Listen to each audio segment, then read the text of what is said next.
नमस्कार विद्यार्थी मित्रांनो, माझं नाव सुहास भिसे. स्वागत आहे तुमचं सर्वांचं प्रदा करंट अफेअर्स मराठी या आपल्या मायबोली भाषेतील एज्युकेशनल यूट्यूब चॅनलमध्ये. विद्यार्थी मित्रांनो, आज आहे 23 एप्रिल 2024. आजच्या दिवसाचे जेवढेही चालू घडामोडीचे महत्त्वाचे टॉप प्रश्न बनत असतील ते सर्व प्रश्न आपण या व्हिडिओच्या माध्यमातून पाहणार आहोत. तरी सर्वप्रथम आपण जर नवीन असाल, पहिल्यांदा या चॅनलवरील व्हिडिओ पाहत असाल तर चॅनलला या ठिकाणी अवश्य सबस्क्राईब सुद्धा करून घेऊ शकता. ठीक आहे, चला तर मग आपण आजच्या व्हिडिओला सुरुवात करूया. त्या अगोदर कालच्या व्हिडिओमध्ये जो काही शेवटचा प्रश्न विचारला होता त्या प्रश्नाचं उत्तर जाणून घेऊया. काय होता प्रश्न? भारतीय नागरी सेवा दिवस केव्हा साजरा करण्यात आलेला आहे? तर बऱ्याच विद्यार्थी मित्रांनी अगदी योग्य उत्तर टाईप करून सांगितलं आहे. पर्याय क्रमांक बी, 21 एप्रिलला दरवर्षी विद्यार्थी मित्रांनो आपण भारतीय नागरी सेवा दिवस म्हणून साजरा करतो. 2 पॉईंट लिहून घ्या. 21 एप्रिल 1947 रोजी देशातील नागरी सेवकांच्या पहिल्या तुकडीला सरदार वल्लभभाई पटेल यांनी संबोधित केलेले होतं, जिथे त्यांनी या आपल्या नागरी सेवकांना भारताची पोलादी चौकट म्हणून या ठिकाणी संबोधलं होतं. अजून एक पॉईंट लिहून घ्या. 21 एप्रिल 2006 रोजी विज्ञान भवन नवी दिल्ली या ठिकाणी अशा प्रकारचा पहिला कार्यक्रम हा आयोजित करण्यात आलेला होता. क्लिअर? आता पाहूया विद्यार्थी मित्रांनो प्रश्न क्रमांक पहिला. टोटल संपूर्ण व्हिडिओमध्ये 12 प्रश्न असतील. सुरुवातीपासून शेवटपर्यंत व्हिडिओ काळजीपूर्वक पहा. एक एक प्रश्न महत्त्वाचा आहे, तुम्ही कोणत्याही एक्झामची तयारी करा. प्रश्न क्रमांक पहिला काय म्हणतो? FIDE फाईड म्हटलं तरी काय हरकत नाही, तर फाईड उमेदवार बुद्धिबळ स्पर्धा 2024 कोणी जिंकलेली आहे? तर प्रश्न क्रमांक पहिल्याचं योग्य उत्तर आहे पर्याय क्रमांक डी, आपला डी गुकेश हे या प्रश्नाचं योग्य उत्तर असणार आहे. तर डी गुकेश यांनी या ठिकाणी 2024 ची ही जे काही फाईड उमेदवार बुद्धिबळ स्पर्धा होती, चेस कॉम्पिटिशन होतं, ते या ठिकाणी जिंकलेलं आहे. हे जे काही गुकेश डी आहेत किंवा डी गुकेश आहेत यांच्याबद्दल काही महत्त्वाचे पॉईंट्स आहेत ते लिहून घ्या. जसं की तो विश्व चॅम्पियनशिपचा सर्वात तरुण चॅलेंजर बनलेला आहे आणि विश्वनाथन आनंद नंतर फक्त दुसरा भारतीय या ठिकाणी चेस चॅम्पियनशिप या ठिकाणी ठरलेला आहे. बरोबर. दुसरा पॉईंट लिहून घ्या. जागतिक बुद्धिबळ विजेतेपदासाठी स्पर्धा करणारा सर्वात तरुण स्पर्धक म्हणून सुद्धा या ठिकाणी त्याचं नाव या ठिकाणी नोंदवण्यात आलेलं आहे. त्याचा जन्म 29 मे 2006 ला झालेला आहे. अवघ्या 17 वर्षाचा तो या ठिकाणी खेळाडू आहे. चेन्नई तमिळनाडू या राज्याला तो बिलॉंग करतो. 2023 मध्ये त्याला ऑलरेडी आशियाई बुद्धिबळ महासंघाकडून वर्षातील सर्वोत्तम खेळाडू म्हणून नामांकित करण्यात आलेला आहे. 2023 मध्ये स्पोर्ट्स स्टार एसएस पुरस्काराद्वारे सर्वोत्कृष्ट यंग अचिव्हर्स पुरुष कॅटेगरीमध्ये सुद्धा यांना सन्मानित करण्यात आलेला आहे. आणि 2024 मध्ये पुरुष कॅटेगरीमध्ये फाईड उमेदवार बुद्धिबळ स्पर्धेचं विजेतेपद सुद्धा या ठिकाणी पटकावलेलं आहे. गुकेश डी तुम्हाला आठवतंय 60व्या नंबरचे ग्रँड मास्टर होते. ही सुद्धा गोष्ट लक्षात ठेवायची आहे. तमिळनाडू राज्याला बिलॉंग करतात. लेटेस्ट 84 क्रमांकाचे ग्रँड मास्टर ठरलेले आहेत आर वैशाली, या सुद्धा तमिळनाडू राज्याला बिलॉंग करतात. आणि त्याच्या अगोदरचे 83 क्रमांकाचे ग्रँड मास्टर ठरले आहेत आदित्य सामंत, जे की महाराष्ट्र राज्याला बिलॉंग करतात. या सर्व गोष्टी तुम्हाला व्यवस्थितपणे लिहून घ्यायच्या आहेत. पुढचा प्रश्न क्रमांक दुसरा. कोणते राज्य सरकार केंद्र सरकारच्या GCP म्हणजेच ग्रीन क्रेडिट प्रोग्रामच्या अंमलबजावणीमध्ये आघाडीवरती आलेला आहे? 2 नंबरच्या प्रश्नाचं योग्य उत्तर आहे पर्याय क्रमांक सी, MP मध्य प्रदेश हे या प्रश्नाचं योग्य उत्तर असणार आहे. तर मध्य प्रदेश हे राज्य केंद्र सरकारच्या ग्रीन क्रेडिट प्रोग्रामच्या अंमलबजावणीमध्ये इम्प्लिमेंटेशनमध्ये अव्वल स्थानी आलेला आहे, म्हणजेच आघाडीवरती आलेला आहे. एक पॉईंट लिहून घ्या. GCPने गेल्या 2 महिन्यामध्ये 10 राज्यांमध्ये 4980 हेक्टर क्षेत्र व्यापून 500हून अधिक जमिनींमध्ये वृक्षारोपण करण्यासाठी ऑलरेडी या ठिकाणी अप्रुव्हल दिलेलं होतं, मान्यता दिलेली होती. ठीक आहे, तर पर्याय क्रमांक सी मध्य प्रदेश हे या प्रश्नाचं योग्य उत्तर असणार आहे. मध्य प्रदेशबद्दल लगेच चर्चा करूया. या राज्याची स्थापना 1 नोव्हेंबर 1956 ला झाली.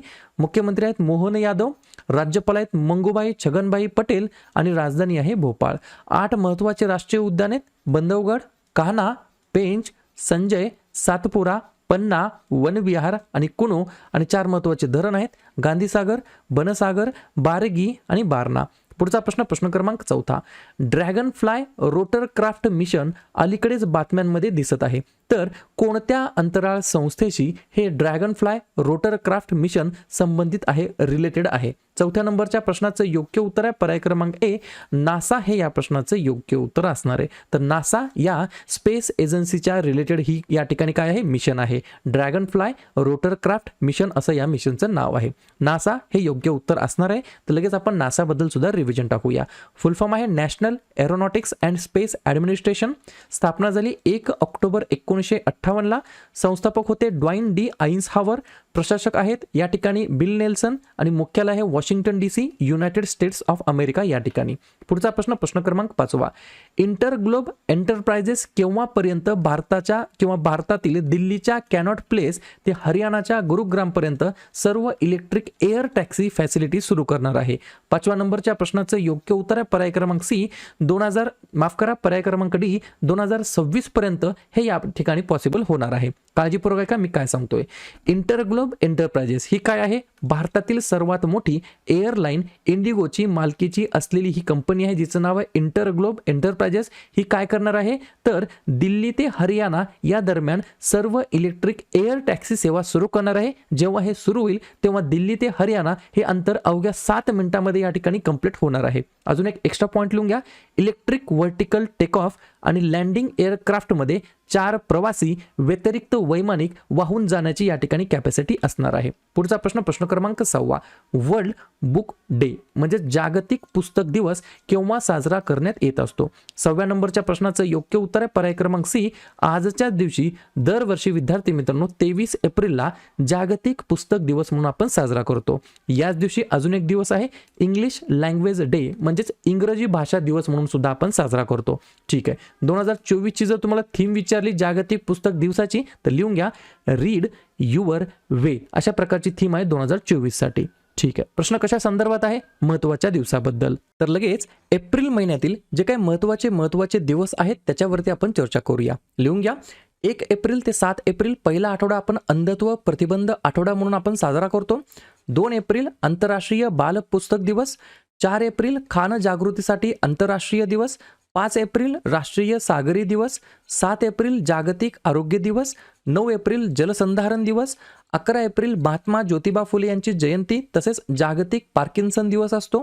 13 एप्रिल जालियनवाला बाग स्मृती दिवस. 14 एप्रिल डॉक्टर बाबासाहेब आंबेडकर यांची जयंती. 15 एप्रिल जागतिक कला दिवस तसेच जागतिक सांस्कृतिक दिवस. 16 एप्रिल जागतिक ध्वनी दिवस.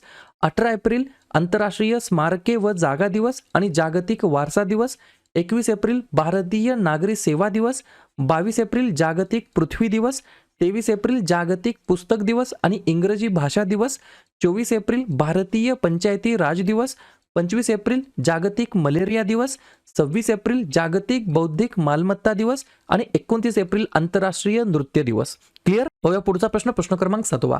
जागतिक सुवर्ण परिषदेच्या नवीनतम क्रमवारीनुसार सोन्याच्या साठ्याच्या बाबतीमध्ये भारताचा क्रमांक किती आहे? 7व्या नंबरच्या प्रश्नाचं योग्य उत्तर आहे पर्याय क्रमांक बी. आपल्या प्यारा भारताचा या ठिकाणी 9वा क्रमांक आहे वर्ल्डच्या सोन्याच्या साठ्याच्या बाबतीमध्ये. ठीक आहे. एक पॉइंट लिहून घ्या. सोन्याचा साठा जो काही असतो तो एखाद्या देशाला का महत्त्वाचा असतो तर भारताच्या बाबतीत लिहून घ्या. सोन्याचा साठा ठेवल्याने भारताला गरज पडल्यास इतर देशांसोबत कर्ज या ठिकाणी सोडून घेता येतात. जरी ते देश रुपये स्वीकारण्यासाठी तयार नसले तर तेव्हा आपण रुपयाच्या जागी अल्टरनेटिव्ह ऑप्शन म्हणून सोनं या ठिकाणी यूज करू शकतो. ठीक आहे. तर अशा प्रकारे हे जे काही वर्ल्ड गोल्ड काउन्सिलचं जे काही लेटेस्ट रँकिंग आहे कशाच्या बाबतीमध्ये गोल्ड होल्डिंगच्या बाबतीमध्ये तर याच्यामध्ये 1 नंबरला आहे अमेरिका. अमेरिकाकडे जवळपास 8,133 मेट्रिक टन एवढं या ठिकाणी सोन्याचा साठा आहे. 2 नंबरला आहे जर्मनी. 3 नंबरला आहे इटली. 4 नंबरला आहे फ्रान्स. 5 नंबरला आहे रशिया. 6 नंबरला आहे चायना. 7 नंबरला आहे स्वित्झर्लंड. 8 नंबरला आहे जपान. 9 नंबरला आहे आपला भारत देश आणि 10 नंबरला आहे नेदरलँड. जर या ठिकाणी प्रमुख देश जर बघितले तर रशियाकडे आहे जवळपास 2329 मेट्रिक टन सोन्याचा साठा. चायनाकडे आहे 2245 मेट्रिक टन सोन्याचा साठा आणि या ठिकाणी इंडियाकडे आहे आपण आताच पाहिला 812 मेट्रिक टन एवढा या ठिकाणी काय आहे सोन्याचा साठा आहे. ही सर्व गोष्ट मला लक्षात ठेवायची आहे. पुढचा प्रश्न, प्रश्न क्रमांक 8वा. महत्त्वाचा प्रश्न आहे विचारला जाऊ शकतो. चायनीज ग्रँड प्रिक्स 2024 कोणत्या खेळाडूने जिंकलेली आहे? डोळे झाकून उत्तर लिहायचं. पर्याय क्रमांक ए मॅक्स वर्स्टापेन हे या प्रश्नाचं योग्य उत्तर असणार आहे. तर मॅक्स वर्स्टापेन यांनी 2024 मधील माझ्या मते 4थी की 5व्या क्रमांकाची ग्रँड प्रिक्स आहे ती या ठिकाणी पटकावलेली आहे. ज्या ग्रँड प्रिक्सचं नाव आहे चायनीज ग्रँड प्रिक्स. या ठिकाणी तुम्ही फोटोच्या माध्यमातून जाणून घेऊ शकता. हे आहेत मॅक्स वर्स्टापेन. मॅक्स वर्स्टापेन हे बिलॉंग करतात बेल्जियमला. या ठिकाणी 2024 मध्ये ज्या काही 5 ग्रँड प्रिक्स झाल्या त्याच्यावरती एकदा नजर टाकूया. पहिली ग्रँड प्रिक्स झाली 2024 मध्ये बहरीन, ती जिंकली मॅक्स वर्स्टापेनने. दुसरी झाली सौदी अरेबिया, ती जिंकली मॅक्स वर्स्टापेनने. तिसरी झाली ऑस्ट्रेलियन, ही जिंकली कार्लोस सेन्झ या खेळाडूने. चौथी झाली जपानी ग्रँड प्रिक्स, ही जिंकली मॅक्स वर्स्टापेनने. आणि पाचवी झाली चायनीज ग्रँड प्रिक्स, ही सुद्धा जिंकली आहे मॅक्स वर्स्टापेनने. 2024 मध्ये आतापर्यंत या ठिकाणी 5 ग्रँड प्रिक्स झाल्या, ज्याच्यापैकी 4 या ठिकाणी एकट्या मॅक्स वर्स्टापेनने या ठिकाणी पटकावलेले आहेत. पुढचा प्रश्न, प्रश्न क्रमांक 9.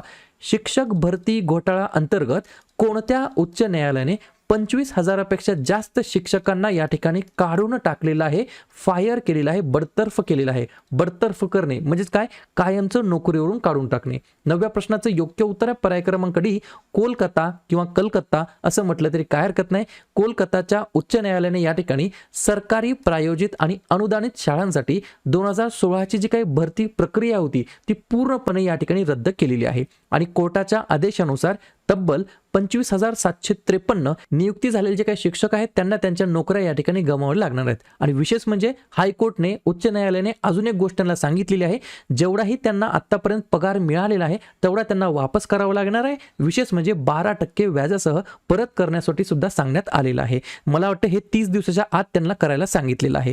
ठीक आहे, कोलकाता उच्च न्यायालयाने अशा प्रकारचा या ठिकाणी डिसिजन घेण्यात आलेला आहे. या सर्व गोष्टी कोणत्या राज्याला बिलॉंग करतात? पश्चिम बंगाल. तर पश्चिम बंगालबद्दल एकदा रिव्हिजन टाकूया. या राज्याची स्थापना 26 जानेवारी 1950 ला झाली.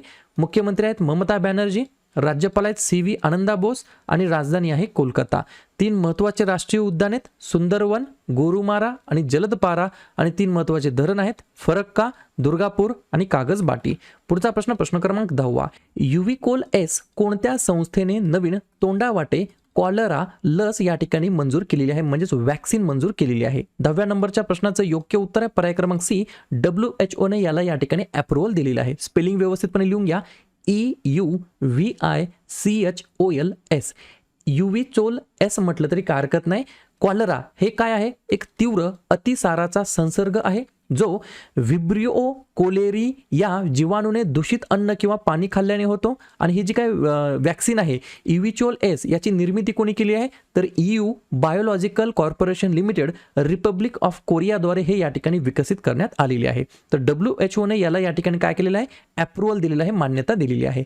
WHO बद्दल सांगायचं म्हटलं तर वर्ल्ड हेल्थ ऑर्गनायझेशन असा याचा फुल फॉर्म होतो. जागतिक आरोग्य संस्था असं मराठीमध्ये म्हणता येईल. स्थापना झाली 7 एप्रिल 1948 ला. मुख्यालय आहे जेनेवा, स्वित्झर्लंड या ठिकाणी. महासंचालक आहेत टेड्रोस ॲधनॉम. उपमहासंचालक आहेत सौम्या स्वामीनाथन. मुख्य शास्त्रज्ञ आहेत जेरेमी फरार. आणि सदस्य देश आहेत WHO कडे टोटल 194. पुढचा प्रश्न, प्रश्न क्रमांक 11. HDFC जीवन विमा म्हणजेच HDFC लाईफ इन्शुरन्सचे नवीन चेअरमॅन, अध्यक्ष म्हणून कोणाची नियुक्ती करण्यात आलेली आहे? 11व्या नंबरच्या प्रश्नाचं योग्य उत्तर आहे पर्याय क्रमांक बी, KKM मिस्त्री असं त्यांचं नाव आहे. त्यांना या ठिकाणी विद्यार्थी मित्रांनो काय करण्यात आलं आहे? तर HDFC लाईफ इन्शुरन्समध्ये नवीन चेअरमॅन म्हणून त्यांची नियुक्ती करण्यात आली आहे. अगोदर कोण होते? दीपक पारेख. ठीक आहे, अशा प्रकारे शेवटचा प्रश्न, प्रश्न क्रमांक 12. कोणत्या देशाने सुपर लार्ज क्रूज क्षेपणास्त्र रासल 1 रा 3 ची या ठिकाणी यशस्वीपणे चाचणी केलेली आहे? तर पर्याय क्रमांक ए, उत्तर कोरिया हे या प्रश्नाचं योग्य उत्तर असणार आहे. क्लिअर? तर अशा प्रकारे विद्यार्थी मित्रांनो हे होते आजचे 12 प्रश्न. उपक्रम कंटेंट हा जो काही प्रयत्न आम्ही सुरू केला आहे मराठी भाषेमध्ये, हा कसा वाटतो नक्कीच कमेंट करत चला. आणि या ठिकाणी तुमच्यासाठीचा आजचा खास प्रश्न, नुकतीच देशाच्या नौदल प्रमुख पदावरती कोणाची नियुक्ती करण्याची या ठिकाणी घोषणा करण्यात आलेली आहे? हरेंद्र सिंग, दिनेश कुमार त्रिपाठी, डी सुब्बाराव की आर हरिकुमार? तर ज्या पण विद्यार्थ्यांनी या प्रश्नाचं योग्य उत्तर येत असेल त्या प्रश्नाचं उत्तर तुम्ही कमेंट बॉक्समध्ये बिंदासपणे टाईप करून सांगा. या प्रश्नाचं उत्तर चुकू द्या, बरोबर येऊ द्या, काहीच हरकत नाही, परंतु ट्राय करणं, प्रयत्न करणं हे सर्वात जास्त महत्त्वाचं आहे. आणि दुसऱ्या दिवशी येऊन आपण दिलेल्या प्रश्नाचं उत्तर हे बरोबर आलं की चुकलं हे दुसऱ्या दिवशी येऊन चेक करणं, तपासणं हे देखील तितकंच जास्ती महत्त्वाचं सुद्धा असणार आहे. तर लगेच एप्रिल महिन्यातील जे काही महत्त्वाचे दिवस आहेत त्याच्यावरती आपण चर्चा करूया. लिहून घ्या, 1 एप्रिल ते 7 एप्रिल पहिला आठवडा आपण अंधत्व प्रतिबंध आठवडा म्हणून आपण साजरा करतो. 2 एप्रिल आंतरराष्ट्रीय बाल पुस्तक दिवस. 4 एप्रिल खान जागृतीसाठी आंतरराष्ट्रीय दिवस. 5 एप्रिल राष्ट्रीय सागरी दिवस. 7 एप्रिल जागतिक आरोग्य दिवस. 9 एप्रिल जलसंधारण दिवस. 11 एप्रिल महात्मा ज्योतिबा फुले यांची जयंती तसेच जागतिक पार्किन्सन दिवस असतो. 13 एप्रिल जालियनवाला बाग स्मृती दिवस. 14 एप्रिल डॉक्टर बाबासाहेब आंबेडकर यांची जयंती. 15 एप्रिल जागतिक कला दिवस तसेच जागतिक सांस्कृतिक दिवस. 16 एप्रिल जागतिक ध्वनी दिवस. 18 एप्रिल आंतरराष्ट्रीय स्मारके व जागा दिवस आणि जागतिक वारसा दिवस. 21 एप्रिल भारतीय नागरी सेवा दिवस, 22 एप्रिल जागतिक पृथ्वी दिवस, 23 एप्रिल जागतिक पुस्तक दिवस आणि इंग्रजी भाषा दिवस, 24 एप्रिल भारतीय पंचायती राज दिवस, 25 एप्रिल जागतिक मलेरिया दिवस, 26 एप्रिल जागतिक बौद्धिक मालमत्ता दिवस आणि 29 एप्रिल आंतरराष्ट्रीय नृत्य दिवस. क्लिअर?